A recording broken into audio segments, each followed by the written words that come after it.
দেখুন, এটা আমাদের দীর্ঘদিনের দাবি ছিল রাজ্যবাসীর, বিশেষ করে জিরানিয়া থেকে বোজ্জংনগর পর্যন্ত রেলের কানেকশন সেটা যেন অবিলম্বে কাজ শুরু করা যায়, সার্ভের কাজ। মাননীয় মুখ্যমন্ত্রী বা পরিবহন মন্ত্রী হিসেবে আমিও রেলমন্ত্রীর সঙ্গে সেটা নিয়ে আলোচনা করেছি এবং আমাদের প্রাক্তন মুখ্যমন্ত্রীও সেটা করেছেন। গতকালকে সেই মেমোরেন্ডাম বা নোটিফিকেশনে দেখলাম যে আপনারা জানেন যে যখন রেলের কাজ শুরু হয় তার আগে সেটা সার্ভে করা হয় এবং সার্ভে রিপোর্ট অনুযায়ী তার ফিজিবিলিটির উপর ডিপেন্ড করে কাজ শুরু হয়। তো সেই সার্ভের জন্য একটা অনুমোদন কেন্দ্রীয় সরকার দিয়েছে এবং সেই সার্ভের কাজ যখন সম্পূর্ণ হবে সেই সার্ভে রিপোর্টের উপর কেন্দ্রীয় সরকার পরবর্তী সময়ে সিদ্ধান্ত গ্রহণ করবে এই রেলওয়ে ট্র্যাক কাজ কবে নাগাদ শুরু হবে।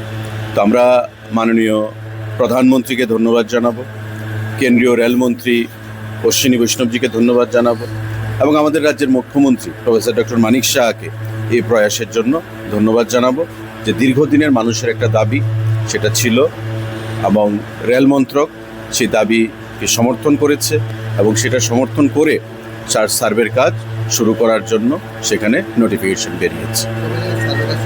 সেটা আলোচনার বিষয়, আমরা যোগাযোগ করব রেল মন্ত্রকের সঙ্গে কবে নাগাদ সার্ভের কাজ।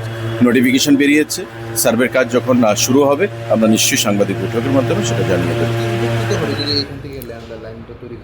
দেখুন, বোজ্জংনগর হচ্ছে আমাদের ইন্ডাস্ট্রিয়াল বেল্ট এবং পণ্য আদান প্রদান করতে, ট্রান্সপোর্টেশনের লজিস্টিক্স থেকে এটা অনেক ব্যবসায়ীদের সেখানে উপকারে লাগবে। প্লাস যারা ডেমো ট্রেন বলুন, আমাদের প্রতিদিন ডেমো ট্রেন, আমাদের এক্সপ্রেস ট্রেন যেগুলো চলাচল করছে প্যাসেঞ্জার যাদের মাধ্যমে, তারাও বিশেষ করে সেখানে সেটা উপকৃত হবে। কারণ বোজ্জংনগরের একটা অংশ আপনার জিরানিয়া মহকুমাতে রয়েছে, একটা সদরের মধ্যে রয়েছে।